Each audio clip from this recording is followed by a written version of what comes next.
So in my experience, I know I've told you a lot of stuff on this channel about how to get women, how to succeed in life, what metric matters most, looks, money, status, whatever. And obviously everything matters. It's kind of stupid to debate which one matters most because you want to improve all of them. However, from what I've seen after going to a lot of clubs and going out with a bunch of my friends, we're all a bunch of different ratings or whatever, the halo effect that you get from being a high tier normie or above is pretty ridiculous. And it's not just about getting women, it's about people automatically trusting you, people wanting to hear what you say at dinner tables, people taking you seriously, how someone feels about you based on your appearance, right?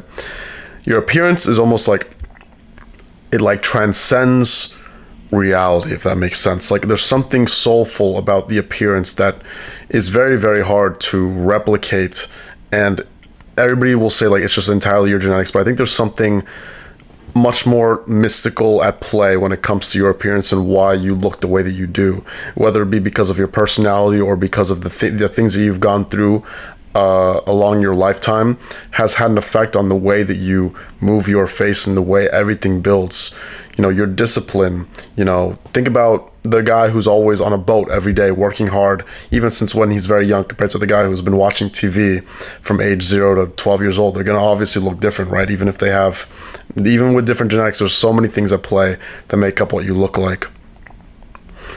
And that's why it's so important. Now, most people won't realize this because everybody's going to be in like the, 50th percentile or whatever. Like most people are going to be slightly below average to slightly above average, the same way like an IQ distribution, right? Like everybody's between an IQ of like 85 to 115, right? But once you cross that 120 barrier, like, so once you cross that, you know, you're an 8 out of 10 or 8.5 out of 10 barrier, it's just completely ridiculous. And I don't know where I stand attractiveness wise. A lot of people give me like a 6 or whatever, but I know at a certain time in my life for sure, I wasn't probably like super attractive, but I was definitely, or I can't say, I don't know. I definitely got really good treatment at one point when I was really, really lean and really, really tan, and I was a bit younger, clean shaven, everything. And it was completely ridiculous, the amount of people who would compliment me. It was like a completely different reality. I could pretty much say whatever, and it was taken seriously, and it opened up so many opportunities for me. And the second you glow down, everything changes. Even if you level up in other metrics, even if you become more masculine, even if you build your status and wealth and whatever, of course you'll become successful, but there's something different about looks. Because let's say you have $1,000. Your $1,000 is equal to somebody else's $1,000. Let's say you have a bunch of fame, right? Obviously fame could be different, right? But, you know, if you're doing like some normal stuff, like, I don't know, you're famous for being a professional sports player or something like that, you're going to be famous the same way another person's famous. But your looks, you could be good looking, but you could be good looking in a way that somebody else isn't, that opens so many different opportunities for you, right? And that's why it's one of the most important things. You're probably going to, like, even if you have all these things, your girlfriend needs that raw, primal attraction to your face that'll keep her coming back.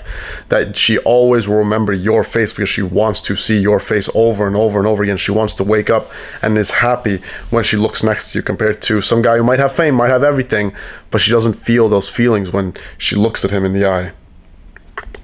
And that's why it's so important. So basically the premises of this, you know, I fell off a little bit. I'm still obviously lean. I'm like 157 pounds, which a lot of people will think is like super light, and it is super light, right? But in order to get lean, in order to get diced, 10% body fat, I probably got to be like 139 or 140, and I'm dialing that in, and it's going to be really easy because, you know, I've been going through some bad shit, and every time I go through bad shit, I lose my appetite instantly.